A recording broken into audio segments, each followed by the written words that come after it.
In this second film in our series on transforming social norms for sexual and reproductive health and rights, we describe how to design a social norms transformation project. A successful social norms transformation project is ready to start after careful planning and thought. Intervention mapping is an approach developed by behavior scientists to guide the design of social norms and behavior change programs. The approach recommends the following 6 steps. Step 1. Problem analysis. Conduct a need assessment or problem analysis, identifying what needs to be changed and for whom. Conduct your formative research to better understand the problem and your target group. If feasible, get someone with expertise in behavior science to conduct the research. Conduct a literature review and understand what recent studies and behavior theories have concluded about your topic within your region. We recommend that you establish a working group that includes members from within and outside your organization. Consult with this working group throughout your project. Step 2. Define outcomes and objectives. Use your research from step 1 to map the reasons why the behavior you want to change exists in the community. These are called the behavior determinants. Then identify which beliefs should be targeted by your project. Step 3.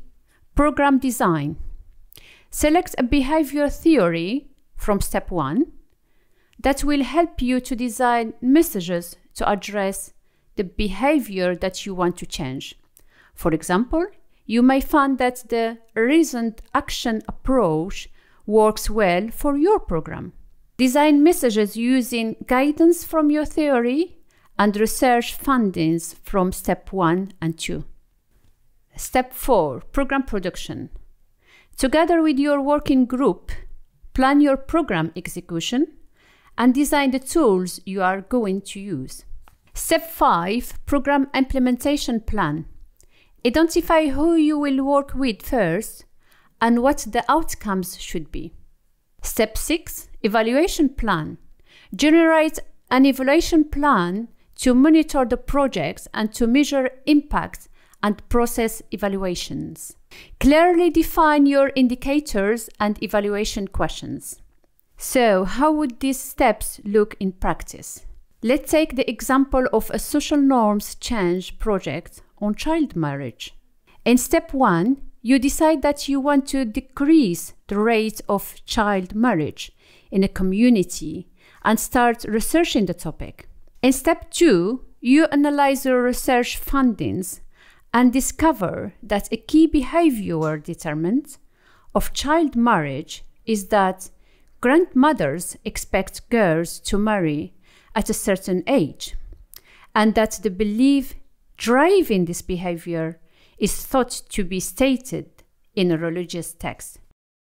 In step 3, the outcome of your research is that grandmothers are the drivers of child marriage in the community, and that holding community dialogue sessions with them to sensitize them about the dangers of child marriage may decrease its incidence. And some sessions with grandmothers and religious leaders may help to confirm that the expectation of child marriage is not in religious texts. In step 4, you develop a curriculum to guide the community dialogue sessions. Once complete, you pre-text the tools and adjust them based on the outcome of your test. In step 5, you reach out to existing grandmother groups and discuss a program implementation plan with them. You will have implementers, grandmothers who educate other grandmothers, adopters, grandmothers who used to promote child marriage but don't anymore, and maintainers, grandmothers who become advocates against child marriage. In step 6, you evaluate the outcome of your intervention through a variety of tools. For example, analyzing monitoring and evaluation data, focus group discussions, and/or an external evaluation. Social norms transformation programs that are embedded in solid research and executed strategically and systematically are most likely to be successful.